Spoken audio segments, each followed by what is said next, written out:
মাঝেরহাটে সেতু এই পর্যায়ের পর আবার ফাঁসি দেওয়ায় সেতু ভেঙে পড়ল আর আতঙ্ক বাড়িয়েছে রাইটসের সেফটি অডিট রিপোর্ট। কলকাতার একাধিক সেতু চলাচলের অযোগ্য বলে রিপোর্ট দিয়েছে সংস্থাটি।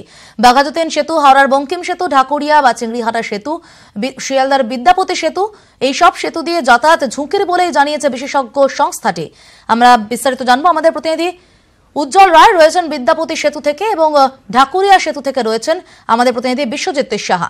প্রথমে আমরা চলে যাব উজ্জ্বলের কাছে। উজ্জ্বল, বিদ্যাপতি সেতুর ঠিক কি পরিস্থিতি?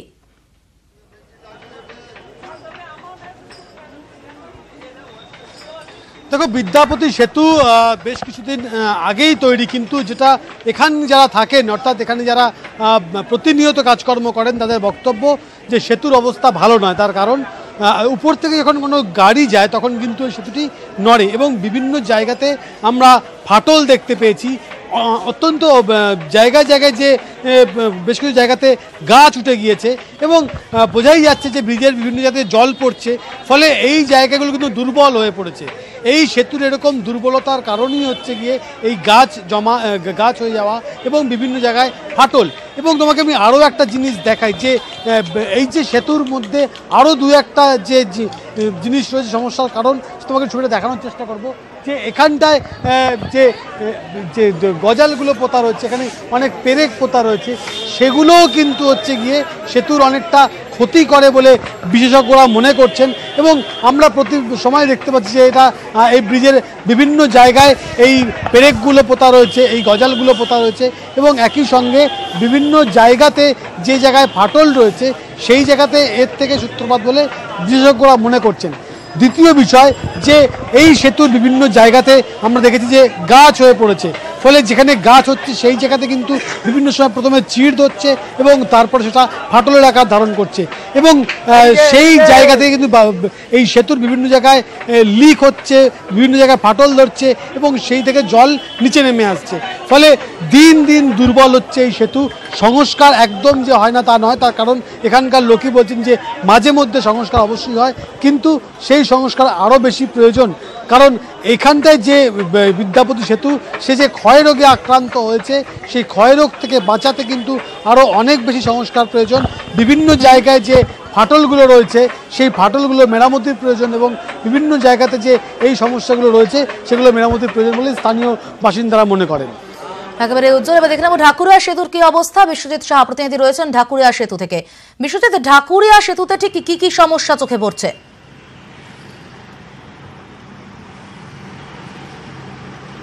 দেখো, 1963 সালে এই ব্রিজের কাজ শুরু হয়েছিল এবং 1965 সালে এই ব্রিজ চালু হয়, অর্থাৎ 50 বছরের বেশি অতিক্রান্ত হয়ে গেছে এই ঢাকুরিয়া ব্রিজের।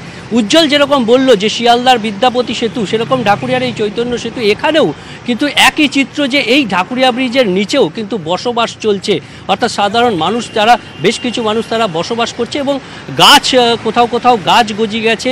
এই ধরনের যে সমস্যাগুলো সেগুলো যেমন রয়েছে, তেমনি এই ঢাকুরিয়া ব্রিজ গত বছরই সংস্কার হয় এবং কেএমডিএ থেকে এই সংস্কারের কাজ করা হয়, যেটা হয় এই ঢাকুরিয়া ব্রিজ টোটাল 380 মিটার এবং তার মধ্যে এই 80 মিটার যেখানে আমরা দাঁড়িয়ে রয়েছি, এই 80 মিটার কিন্তু রেল নিচ দিয়ে রেল লাইন গেছে। এটাই পিয়ারলেস, ইঞ্জিনিয়ারিং ভাষায় যেটা যে ইঞ্জিনিয়ারদের ভাষায় বলা হয় পিয়ারলেস, অর্থাৎ এর নিচে কোনো পিলার নেই।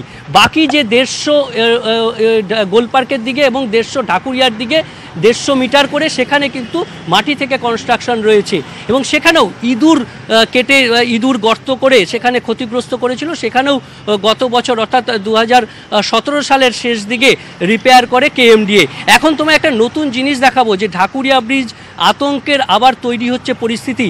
কারণ তোমাকে এই যে বাসগুলো আসছে দেখো, যেন নিচ থেকে উঠে আসছে, পাহাড়ের উপর উঠে আসছে, এমন পরিস্থিতি তৈরি হয়েছে। এখানে বেশ উঁচু, এই যেখানে তোমাকে বলছিলাম যে 150 মিটার যে মাটির নিচ থেকে কনস্ট্রাকশন হয়েছে এবং পিয়ারলেস যেখানে শুরু হচ্ছে, অর্থাৎ এই যেখানে রেলের যে নিচে রেল লাইন রয়েছে সেই জায়গাটা যেখান থেকে শুরু হচ্ছে সেখানে যে এক্সপেনশন জয়েন আছে যে জয়েন্টগুলো সারানো হয়েছিল, রিপ্লেসমেন্ট করা হয়েছিল গত বছর নভেম্বর ডিসেম্বর মাসে, এই যে জয়েন্ট এক্সপেনশন সেগুলো রিপেয়ার করা হয়, অর্থাৎ মেরামতি করা হয়, এবং সেখানে কেএমডিএ মেরামতির কাজ করে। কিন্তু তারপর যেটা দেখা যাচ্ছে প্রায় পাহাড়ের মতন উঁচু হয়ে গেছে, এবং তারপর যখন এই নিচু থেকে, অর্থাৎ এদিকে ঢাকুরিয়া থেকে যখন বাসগুলো আসছে, ঠিক এই মাঝখানে যখন উঠছে তখনই কিন্তু বাসগুলো যে একটা জার্কিং, অর্থাৎ এই জার্কিংয়ের জন্য বেশ কম্পন তৈরি হচ্ছে।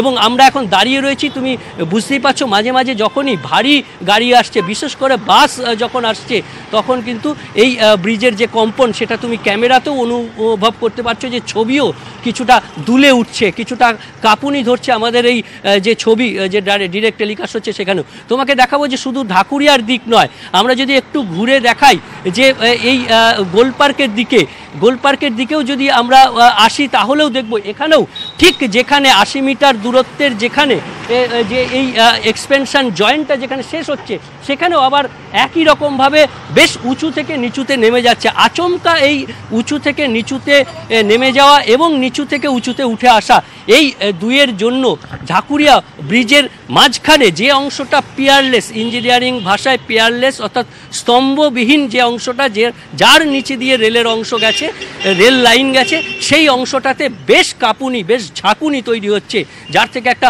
আতঙ্ক তৈরি হচ্ছে সাধারণ মানুষের মনে। যদিও ইঞ্জিনিয়ারিং বা প্রযুক্তিবিদরা ভালো বলতে পারবেন যে এই কম্পন কতটা এই ব্রিজের পক্ষে সহনশীল, কিন্তু বাস্তব যে চিত্র সেটা মাঝেরহাট ব্রিজ ভাঙার পর আবার যখন এই ব্রিজ দিয়ে সাধারণ মানুষ আসছেন, বা লরি বাস বা অন্যান্য যানবাহন করে যখন যাচ্ছেন, বিশেষ করে বাইকে যারা যাচ্ছেন, তারা এই কম্পনটা বেশ অনুভব করতে পারছেন। এবং আমরাও বুঝতে পারছি এখন এখানে দাঁড়িয়ে যে ব্রিজের দুলুনি যেটাকে বলে, সেটা কিন্তু বেশ ভালোই হচ্ছে, এবং এই দুলুনি এই ব্রিজের স্বাস্থ্যের পক্ষে কতটা বিপজ্জনক সেটা প্রযুক্তিবিদরা বলতে পারেন, কিন্তু আমরা অনুভব করছি যে ঢাকুরিয়া ব্রিজও এই যে গত বছরের মেরামতির পরেও যে বিষয়টা সামনে আসছে, যে নিচু থেকে উঁচুতে ওঠা, অর্থাৎ এই পিয়ারলেস অংশ, সেই অংশটা, যে অংশটা নিচে রেল লাইন চলে গেছে, সেই অংশটা বিপজ্জনকভাবে কাঁপছে। আমরা সেটা অনুভব করছি।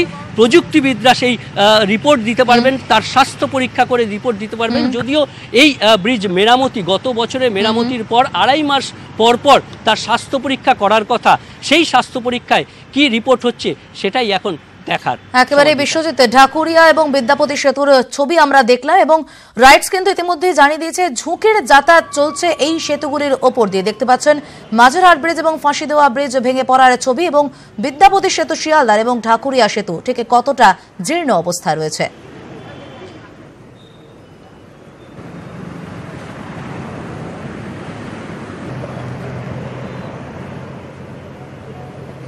মাঝেরহাটের সেতু বিপর্যয়ের পর ফাঁসি দেওয়ায় ফের ভেঙে পড়ল সেতু, এবং আতঙ্ক বাড়িয়েছে রাইটসের রিপোর্ট। কলকাতার একাধিক সেতু চলাচলের অযোগ্য বলে রিপোর্ট দিয়েছে সংস্থাটি, এবং বাঘাযতীন সেতু, হাওড়ার বঙ্কিম সেতু, ঢাকুরিয়া বা চিংড়িহাটা সেতু দিয়ে যাতায়াত ঝুঁকির বলেই জানিয়েছে এই সংস্থা।